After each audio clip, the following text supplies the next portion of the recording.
Hi ಸ್ನೇಹಿತರೆ, ಎಲ್ಲರಿಗೂ ನಮಸ್ಕಾರ. ಈ ಒಂದು ವಿಡಿಯೋಗೆ ತಮ್ಮೆಲ್ಲರಿಗೂ ಆತ್ಮೀಯವಾದಂಥ ಸ್ವಾಗತ. ಏನು ಈ ಒಂದು ಗ್ರಾಮ ಲೆಕ್ಕಿಗ ಹುದ್ದೆಗೆ ಆನ್ಲೈನ್ ಅರ್ಜಿಯನ್ನು ಯಾರು ಇನ್ನೂ ಸಲ್ಲಿಸಿಲ್ಲವೋ ಅಂಥ ವಿದ್ಯಾರ್ಥಿಗಳಿಗೆ, ಸ್ಪರ್ಧಾರ್ಥಿಗಳಿಗೆ ಏನಪ್ಪ ಅಂತಂದರೆ ಶಾಕ್ ಅಂತಲೇ ಹೇಳ್ಬೋದು. ಯಾಕಂದರೆ 2-3 ದಿನಗಳಿಂದ ಸರ್ವರ್ ಬಿಜಿ ಇದೆ. ಆದರೂ ಕೂಡ 4ನೇ ತಾರೀಕು ಓಪನ್ ಆಗಿರಬೇಕಾಗಿರ್ತಕ್ಕಂಥ ವೆಬ್ಸೈಟು ಅಥವಾ ಲಿಂಕು ಅದು ಸ್ಥಗಿತಗೊಂಡಿದೆ. ಲಾಸ್ಟ್ ಡೇಟ್ ಓವರ್ ಆಗಿಬಿಟ್ಟಿದೆ. ಅಪ್ಲಿಕೇಶನ್ ಹಾಕೋಕ್ಕೆ ಆಗ್ತಿಲ್ಲ ಕೆಲವು ಸ್ಪರ್ಧಾರ್ಥಿಗಳಿಗೆ ಅಥವಾ ಅರ್ಜಿ ಸಲ್ಲಿಸದೇ ಇರುವಂಥ ಸ್ಪರ್ಧಾರ್ಥಿಗಳಿಗೆ. ಇನ್ನೂ ಸಾಕಷ್ಟು ಜನ ವಿದ್ಯಾರ್ಥಿಗಳು ಹೊರದಾಡುತ್ತಿದ್ದಾರೆ. 4-5 ದಿನಗಳಿಂದ ಸರ್ವರ್ ಬ್ಯುಸಿ ಇದೆ. 4ನೇ ತಾರೀಕು ಹಾಕೋಣ ಅಂತ ಇರುವ ಸ್ಪರ್ಧಾರ್ಥಿಗಳು ಕೂಡ ಶಾಕ್ ಆಗಿದೆ. ಇದು ಆನ್ಲೈನ್ ಮೂಲಕ ಅರ್ಜಿ ಸಲ್ಲಿಕೆ ಪ್ರಾರಂಭ ದಿನಾಂಕ 5/4/2024ರಿಂದ ಆನ್ಲೈನ್ ಅರ್ಜಿ ಸಲ್ಲಿಸುವ ಕೊನೆಯ ದಿನಾಂಕ 4/5/2024 11:59 ಇರಬೇಕಾಗಿತ್ತು. ಆದರೆ ಇದು ಇಂದು ಬೆಳಗ್ಗೆ 4ನೇ ತಾರೀಕು ಬೆಳಿಗ್ಗೆ ಏನಪ್ಪ ಅಂತಂದ್ರೆ ಸ್ಥಗಿತಗೊಂಡು ಬಿಟ್ಟಿದೆ ಸ್ನೇಹಿತರೆ.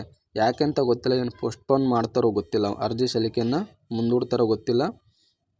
ಆದರೂ ಕೂಡ ಅಪ್ಲಿಕೇಶನ್ ಲಿಂಕ್ ಓಪನ್ ಆಗ್ತಿಲ್ಲ. ಲಾಸ್ಟ್ ಡೇಟ್ ಓವರ್ ಆಗಿದೆ. ಅರ್ಜಿಯನ್ನು ಪೋಸ್ಟ್ಪೋನ್ ಮಾಡುವುದಾಗಿದ್ದರೆ ಅರ್ಜಿಯ ಲಿಂಕ್ ಓಪನ್ ಇರುವಾಗಲೇ ಏನಪ್ಪ ಅಂತಂದರೆ ಈ ಅರ್ಜಿಯ ಒಂದು ಲಾಸ್ಟ್ ಡೇಟನ್ನು ವಿಸ್ತರಿಸ್ತಾರೆ. ಆದರೆ ಇದು ಲಾಸ್ಟ್ ಡೇಟ್ ಓವರ್ ಅಂತ ಹೇಳ್ತದೆ.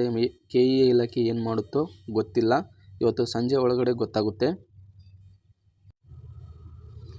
ಯಾರೆಲ್ಲ ಈ ಒಂದು ಅರ್ಜಿಯನ್ನು ಹಾಕಿದ್ದರೋ ಅವರಿಗೆ ಏನಪ್ಪ ಅಂತಂದ್ರೆ ತೊಂದರೆ ಇಲ್ಲ. ಆದರೆ ಇನ್ನೂ ಅರ್ಜಿ ಸಲ್ಲಿಸಬೇಕಂತಿರುವ ಕೆಲವು ಸ್ಪರ್ಧಾರ್ಥಿಗಳಿಗೆ ಬಿಗ್ ಶಾಕಿಂಗ್ ನ್ಯೂಸ್ ಅಂತಲೇ ಹೇಳ್ಬೋದು. ಯಾಕಪ್ಪ ಅಂತಂದರೆ ಲಾಸ್ಟ್ ಡೇಟ್ ಮುಗಿಯೋದರಲ್ಲಿ ಅವರು ಏನಪ್ಪ ಅಂತಂದ್ರೆ 4-5 ದಿನಗಳಲ್ಲಿ ಓಡಾಡುತ್ತಾರೆ ಅಪ್ಲಿಕೇಶನ್ ಹಾಕಲು.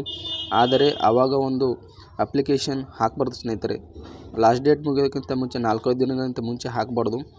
ಬಿಫೋರ್ 15 ದಿನ 15 ಡೇಸ್ ಮುಂಚೆ ಅಥವಾ ಸ್ಟಾರ್ಟಿಂಗ್ ಡೇ ಯಾವಾಗ ಸ್ಟಾರ್ಟ್ ಆಗುತ್ತೋ ಅವಾಗೆ ಅಪ್ಲಿಕೇಶನ್ ಹಾಕಿ ನಿಶ್ಚಿಂತೆಯಿಂದ ಇರೋದು ಒಳ್ಳೆಯದು.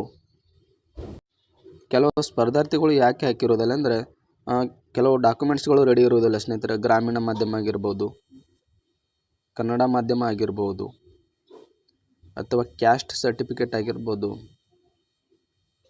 ಮುಂತಾದ ತೊಂದರೆಗಳಿಂದ ಅವರು ಅಪ್ಲಿಕೇಶನ್ ಹಾಕಿರುವುದಿಲ್ಲ. ಅವರ ಒಂದು ಡಿಲೇ ಆಗಿರುತ್ತೆ. ಕಾಸ್ಟ್ ಇನ್ಕಮ್ ಹಾಕಿ ಒಂದು 20-21 ದಿನಗಳ ಟೈಮ್ ತೊಗೊಳುತ್ತೆ. ಅದು ಡಿಲೇ ಆಗುತ್ತೆ. ಕನ್ನಡ ಮಾಧ್ಯಮ ಬೇರೆ ಬೇರೆ ದೂರದ ಒಂದು ಊರುಗಳಲ್ಲಿ ಶಾಲೆಯನ್ನು ಕಲಿತಿರ್ತಾರೆ. ಅಲ್ಲಿಗೆ ಹೋಗಿ ತುಂಬ್ಕೊಂಡು ಬರೋದು ಸ್ವಲ್ಪ ಲೇಟ್ ಆಗುತ್ತೆ. ಆದ್ದರಿಂದ ಅಂಥ ವಿದ್ಯಾರ್ಥಿಗಳು ಹಾಕಿರುವುದಿಲ್ಲ. ಇನ್ನೂ ಕೆಲವು ಸ್ಪರ್ಧಾರ್ಥಿಗಳು ಎಲ್ಲ ರೆಡಿ ಇರುತ್ತವೆ, ಆದರೆ ಹಾಕಲು ಒಂದು ಏನಂದ್ರೆ ಮೈಗಳತನ ಮಾಡ್ತಾರೆ. ನಾಳೆ ಹಾಕೋಣ ಬಿಡು ಅಂತೇಳಿ. ಅಂಥ ವಿದ್ಯಾರ್ಥಿಗಳಂತೂ ಫುಲ್ ಶಾಕಿಂಗ್ ನ್ಯೂಸ್ ಅಂತಲೇ ಹೇಳ್ಬೋದು. ಇನ್ನೂ ಕೆಲವು ಸ್ಪರ್ಧಾರ್ಥಿಗಳಿಗೆ ದುಡ್ಡಿನ ಸಮಸ್ಯೆ ಇರುತ್ತೆ ಸ್ನೇಹಿತರೆ.